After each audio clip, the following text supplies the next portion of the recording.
Dinas Apel. Hormat senjata. Rak.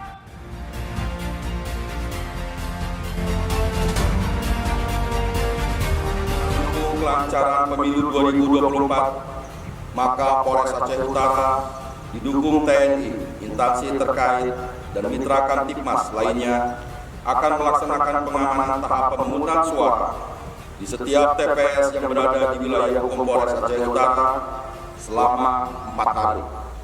Sejak tanggal 12 sampai dengan 15 Februari 2024 yang akan melibatkan 266 personil organik Polres dan 202 personil BKO Polda dan 2.150 anggota Limas.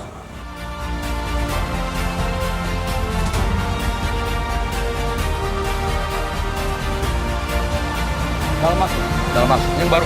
Siap. Kapolsek. Siap. Ini di Polsek Arun. Arun semua. Siap. Berapa orang ke tangan? Dari Polda ke tangan? Yang Polda kan dekat aja. Siap. Bapak Hujan. Siap. Karena masih di mana? Lengkap. Siap. Lengkap.